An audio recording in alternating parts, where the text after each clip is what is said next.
What did Charlie find out? Charlie found something out. That's it, guys. Charlie found something out, and it cost him his life. That's the truth. Okay. Charlie knew something, and whatever it is big and it is ugly. And deep down, I think we know what it is. I think we all kind of know what it is. I don't even know what to say. I don't even know what to say. Candace Owens is pointing to a detail that many people believe did not get enough attention. According to claims being discussed online, a landscaper involved in work near an area connected to a controversial incident later decided to speak publicly. Once people started looking into who allegedly authorized or funded the work, some critics began questioning whether the situation was as routine as it first appeared. Podcast, I have a We Are the They member, a good friend of mine, the man that did my Zen garden, but also the guy that was hired to pave over Charlie Kirk's murder scene. So we got a very fascinating human being, Mr. Dan Merrill. Dude, good to have you on the show. Yeah, thanks, brother. Let's just kind of cover this Charlie Kirk stuff first. Okay. And then I want to kind of get into more of your story and some of the stuff like that. One of the reasons I wanted to have you on the podcast, it's just fascinating. That was probably one of the 3 or 4 most impactful moments of our lives as far as, a national event goes. And you got thrust right into the middle of it. Yeah.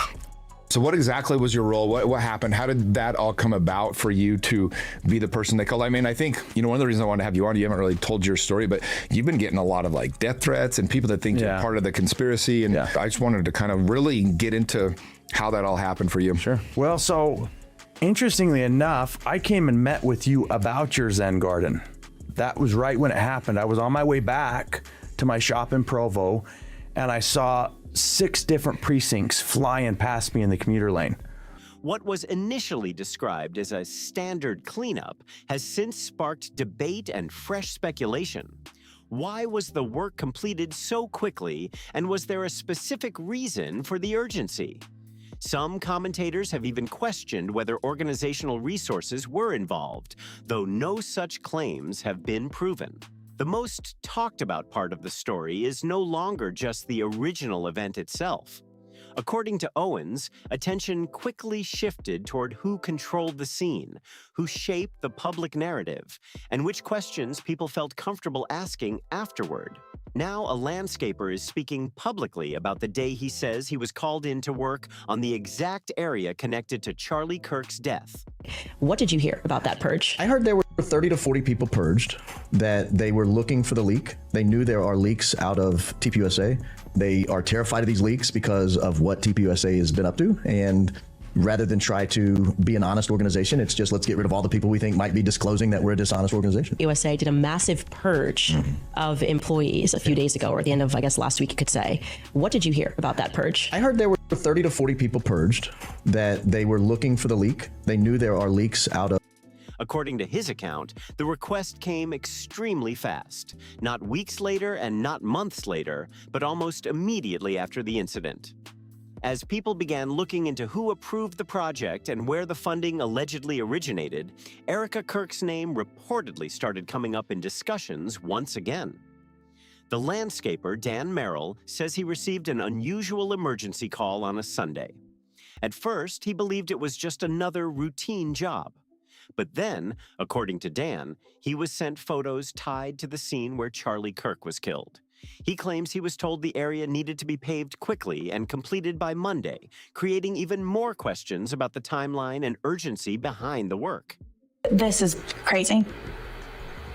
Yeah, I understand where you're coming from. No, and I know you're going to keep saying that in your defense. I know that. No, I know. And I know there's probably no magic string of words that I could piece together to procure some type of answer. But I think on a surface level, I'm not going to walk out of here until I say my piece. I mean, y'all know this. I just worked a series of 80, 90-hour weeks plus for AmFest. Yeah, I've had no direction or explanation since we've come back. Our CEO has been assassinated. I've done nothing but then backwards for this organization, and the point where I'm wondering if this is a prank. It's not a prank. I would never do that. So I'm just trying to understand. And no, I understand. It's time to. So do I get to have a conversation with Dylan? Do I get to have a conversation with Justin or anybody? Or nope. That detail alone sparked a huge reaction online. Almost immediately, people began asking why there was such a rush to make changes to the area in the first place. What many assumed was a routine project suddenly became the subject of intense debate, with social media users questioning the timing and purpose behind the work. The conversation grew even louder after Dan claimed that excavation had already taken place before he arrived. According to his account, nearly 10 inches of dirt had reportedly been removed from the area. No, and there's no explanation as to why I'm gonna let go. Right now, we're leaving all. And you're gonna keep saying a different direction, but I'm trying to understand how I've met multiple times with my. We're going a different direction with the team, and I have to ask you to leave now. You have to ask me to leave the property? Yes, Due to what, Frank? because we're asking you to leave because you've been terminated and we're not. But there's no explanation or documentation for this. I've never had one bad review from Dylan. I've never had one issue with the company. I've never done anything unethical. And so I'm sitting here understanding why my entire livelihood is being completely tossed out. That revelation led many online observers to view the cleanup as something far more unusual than standard maintenance. Dan says he initially dismissed the theories and speculation. He believed he was simply completing a job, but over time, he admitted that certain details began to stand out, especially after revisiting footage and hearing ongoing public questions about the circumstances surrounding Charlie's death. This is the point where Candace Owens became a major part of the conversation. Rather than focusing only on the cleanup efforts, Owens highlighted what she viewed as the bigger issue: the timing, the speed of events, the lack of public explanation, and the perception that some people around Charlie were focused on moving ahead instead of slowing down to address difficult questions. That is when Erica Kirk's actions began receiving increased public attention. I mean, I sat in this chair. You're gonna do great things. No, and I You're plan likely to. to. I don't think you're likely to being tossed out. I think you're very successful. Well, my paycheck every other week is being tossed out, Frank, with absolutely no warning whatsoever. I understand. At this time, it's time for you to. It's time for me to go. Why? Like this is the treatment that Turning Point is offering now. It's time to go. Frank, this is crazy. Yeah, I understand where you're coming from. I don't think you do. This feels very heartless. This feels without emotion. I do understand where you're coming from. This feels completely without emotion. I understand where you're coming from. For months, Owens has publicly questioned several decisions made after Charlie's death. Her comments have not been limited to memorials or public statements. Instead, she has focused on how certain developments appeared to happen very quickly. According to critics, there seemed to be little visible pause before major responsibilities and public-facing roles were taken on. Erica reportedly became more involved in leadership activities, appearances, organizational matters, and internal changes connected to TPUSA.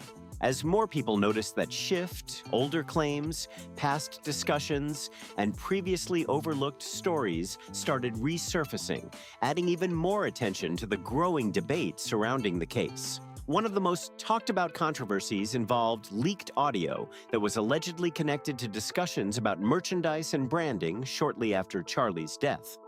Fast forward, I'm at home with my family, and I get a call, and I don't answer my phones on Sunday.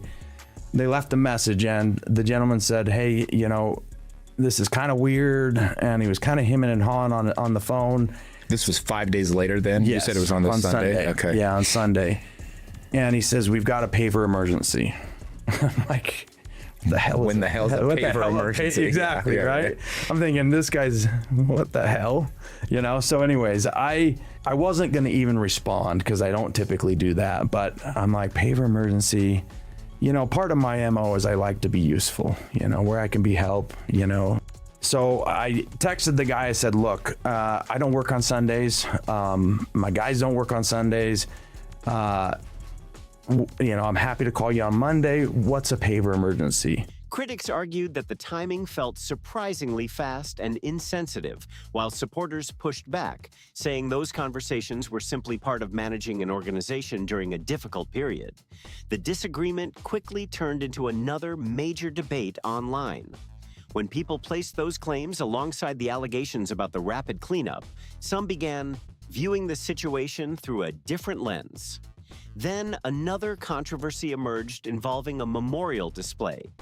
Critics claimed that a recreation of the tent associated with Charlie's final public appearance was approved during AmFest.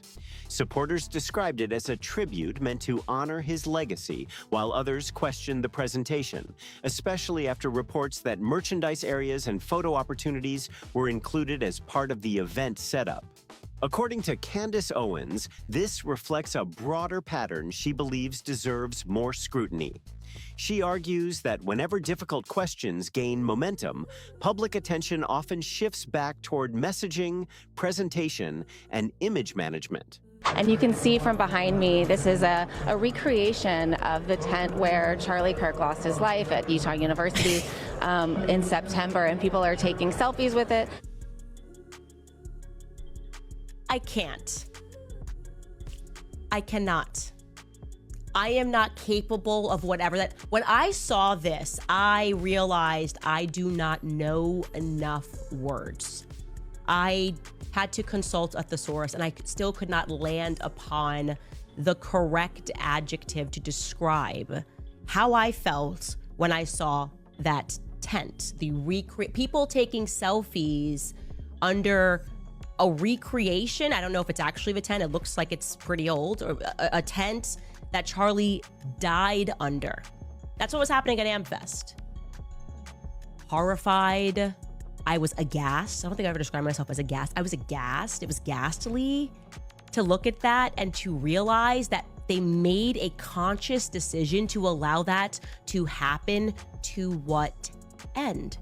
That is one reason the paving story generated such a strong reaction and sparked so much discussion online.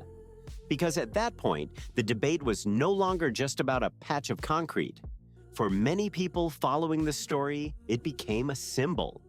Online discussions shifted from the physical changes made to the area to broader questions about transparency, public perception, and how the events surrounding the case were being presented.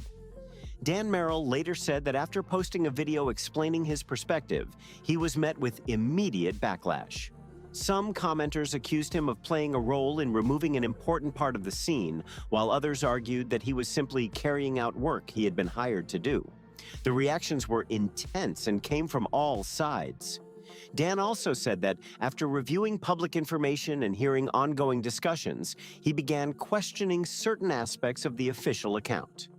He pointed to details that he felt deserved further clarification, including discussions about reported injuries and how the suspect was allegedly able to act in a public setting before being stopped. Really handsome. You look gorgeous. Are you fixing my... I got a little bacon. Babe, that's deep in there. Give them cleavage? People want cleavage. Showcase it. Sells, babe. Sells. That's me. That's against our religion. It's not. It's within the confines of marriage. These were questions he said continued to stand out to him as public debate around the case grew louder. Whether people agree with those concerns or completely reject them, supporters of Candace Owens' arguments point to one central theme. Owens has repeatedly connected many of the post-tragedy developments to Erica Kirk, not because she has presented direct proof of wrongdoing, but because Erica appears to have been involved in or associated with several major events that followed Charlie's death. These discussions have included memorials, leadership changes, public messaging, the cleanup timeline, legal proceedings, and debates over which questions should or should not be publicly raised. That is why some critics argue the conversation moved beyond grief and became focused on influence, perception, and decision-making. Owens has also drawn attention to Erica's public image, claiming that the persona many people see today may differ from earlier periods of her life. I think I always had that girly girl hidden within me. After being such a tomboy and experiencing that my whole life, it was like, oh, I can curl my hair, I can put on the mascara. I come from a great family that has very amazing genetics, so thanks, Mom and Dad. I never dated here because I saw vicariously through my roommate how terrible it was. Somehow getting drinks was the replacement of having coffee and breakfast. I personally would rather have coffee or brunch with someone than I don't drink. I find it unproductive, not because I'm holier than whatever. I just don't operate that way. But I always thought it was very strange how she would go to drinks with one guy and then go to dinner with another. So it goes twofold here. So if you're expecting to marry someone that I was blessed with, like a Charlie, you have to be the type of woman that will attract a Charlie. Are you going to church? Are you going to Bible study?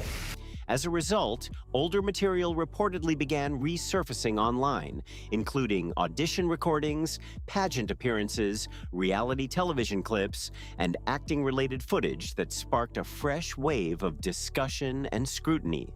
The clips reportedly showed Erica participating in entertainment and social circles that some observers viewed as very different from the disciplined and conservative public image she later became known for. As those older videos spread online, they quickly became another topic of debate among supporters and critics alike. One leaked acting-related tape generated particular attention because some critics claimed it appeared to show coaching focused on communication, adaptability, and social interaction. A number of online commentators even began referring to it as honeypot training. I forgive him. On the cross, our Savior said,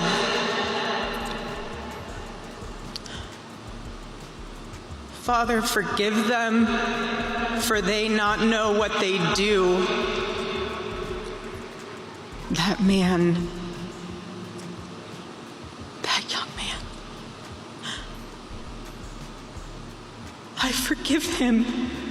Arguing that it suggested an ability to adjust behavior depending on the environment or audience. Others strongly disagreed with that interpretation and viewed the footage as ordinary acting or media training. On its own, none of this serves as proof of any broader claim. However, members of Candace Owens' audience argue that the timing of these resurfaced clips is what makes them noteworthy. They believe the material gained attention because it emerged alongside ongoing debates about Erica's role in preserving and managing Charlie's legacy after his death. Another figure who continues to come up in these discussions is Tyler Robinson, whom Owens has repeatedly suggested may represent only part of the overall story being discussed online. Critics online began questioning why Erica appeared, in their view, to embrace the official narrative so quickly while they felt other questions were still unanswered.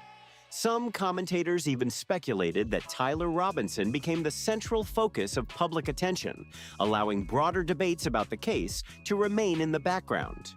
Those theories gained traction in certain online communities, even though they remain matters of speculation rather than established fact.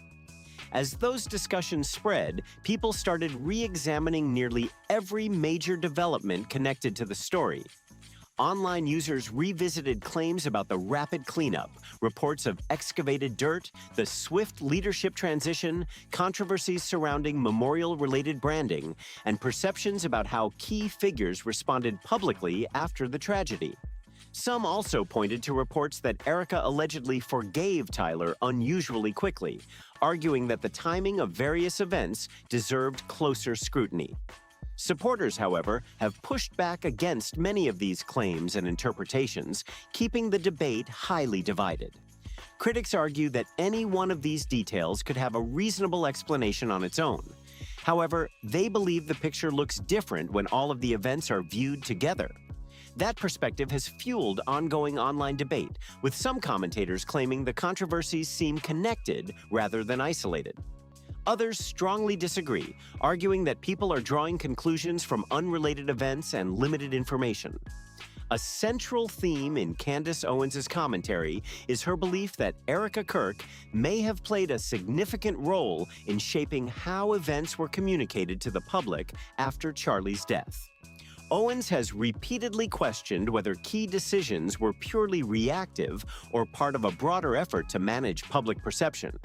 These claims remain disputed and have not been proven.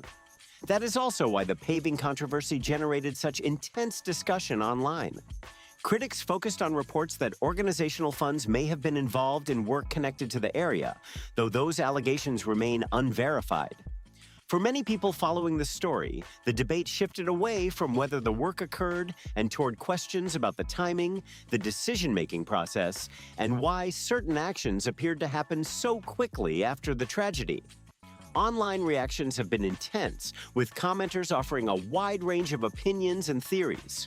One user wrote, he found out Erica was his handler. Another commented, I believe everything Candace says unless it's purely opinions-based. Meanwhile, a different critic questioned the public memorials, asking, why have this big ceremony and not just his family and closest friends? Why make his death a social media event? These remarks reflect the speculation and debate that have spread across social media, but they remain personal opinions rather than established facts. Other commenters focused on the cleanup itself. One person claimed, the paving over the crime scene was the biggest red flag to me of the entire Charlie Kirk assassination. Another argued, never in history has a crime scene been legally covered up before any investigation was conducted. Such statements have fueled online discussion, though many of the underlying allegations remain disputed or unverified. At the center of the debate is a question that critics continue to raise. If anyone, benefited from the public's attention moving on so quickly. Some commentators have suggested that the cleanup, memorial events, branding decisions, leadership changes, and public messaging all fit into a larger pattern. Others reject that interpretation entirely, arguing that the connections being made are speculative and unsupported. The disagreement itself has become one of the biggest parts of the story. Critics continue to ask why certain details seem to gain attention only after footage, audio clips, documents, or older recordings connected to Erica's past surface online. Supporters, however, argue that resurfaced material is often taken out of context and does not prove any of the claims being made against her. The debate remains highly divided, and new discussions keep emerging as more people weigh in on the story.